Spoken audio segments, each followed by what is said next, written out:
It's a rare thing for a judge to become a folk hero, and rarer still for one to defy a president and overturn an election result, but that is what happened in Kenya last month. On the 1st of September, Chief Justice David Maraga, ascetic, God-fearing, 66 years old and with a perpetual look of mild amusement, declared President Uhuru Kenyatta's 54% victory in the August election to be invalid, null and void. The Election Commission was blamed for mishandling the presidential poll so badly it was neither transparent nor verifiable that it is scheduled to be run again on the 26th of October. When Kenyatta won his first term in 2013, his opponent, then as now, was Raila Odinga, who alleged fraud and challenged the result at the Supreme Court. Odinga's case was denied, confirming the public's resigned expectation that the judiciary does the executive's bidding. So when history failed to repeat itself this summer, there was shock on both sides and wild celebration on one. In Kibera, a teeming, poor neighborhood of Nairobi where Odinga is hugely popular, the joy was spontaneous and idiosyncratic. As I arrived, a man raced down the road on a motorbike, dressed in a gorilla suit and doing a kind of rising trot in his seat, honking his horn while leafy branches attached to the pillion dragged on the tarmac behind. After him came the Incredible Hulk. At the busy Olympic Junction, there was a gridlock of dancing, weeping, shouting and praying Odinga supporters. The riot police, who had been deployed with their shields, batons and tear gas in expectation of trouble when the Supreme Court rejected Odinga's petition, surprisingly backed off, leaving the celebrants to it. Someone had found a 5-day-old newspaper with Maraga on the cover, dressed in his black and red robes with wing collar and dangling bands, and held it aloft. "He's an African hero," cried a man in the thick of the scrum.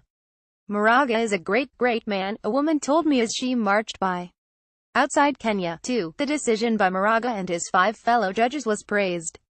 Across Africa, presidents have learned to bend democracy to their will, using constitutional amendments, intimidation and ballot stuffing to stay in power while holding the kind of regular elections that Western donors like to see. Indeed, foreign observers had said that the voting process in Kenya on election day was credible, though they had failed to pronounce on the tallying where things went awry. The Supreme Court ruling was unprecedented in Africa, but it is no quick fix for Kenya's political malaise. The country has played the part of optimistic bellwether before. In 2002, voters finally rid themselves of Daniel Arap Moi, an ostentatiously venal president who ruled the country for 24 years. They spurned his anointed successor Uhuru Kenyatta, as it happens, the son of the country's first president, Jomo Kenyatta, and chose Mwai Kibaki instead.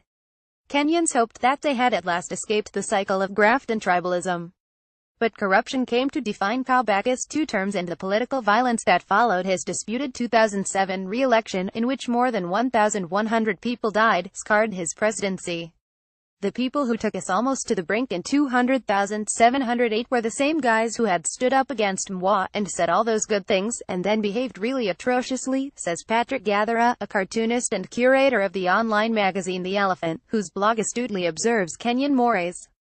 People realized nothing had changed, and we've never really been able to recover from that. The short-termism of electoral democracy is at odds with the long game of political reform.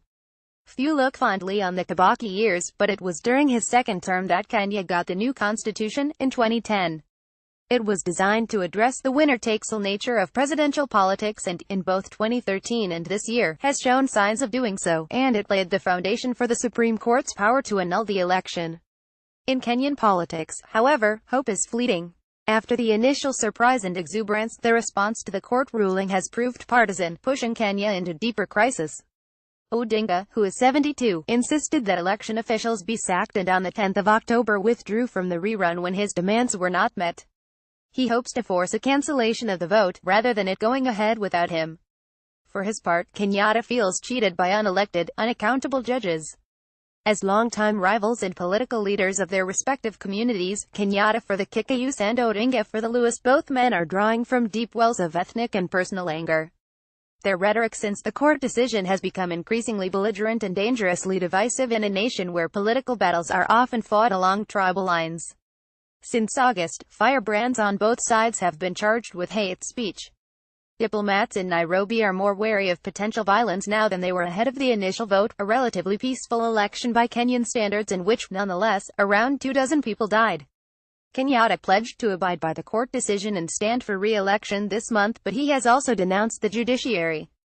Hours after Maraga read the ruling, Kenyatta called the judges a bunch of Wakora crooks in Kiswahili during an impromptu speech from the sunroof of a four-wheel drive close to a beer and barbecue joint in Nairobi, where he had been socializing with the regulars. He has promised to fix the courts and accused them of a judicial coup subverting the will of the people. But it is not the courts that need fixing. The fundamental problem in Kenya is this failure to deal with the state to fix it, and it keeps fucking us up over and over and over again, says Gathara. He worries that his fellow Kenyans have become so inured to corruption and self-serving political leaders that it is getting hard even to imagine something different. It's got to the point where we think we can't change it. Everything we have tried seems to fail.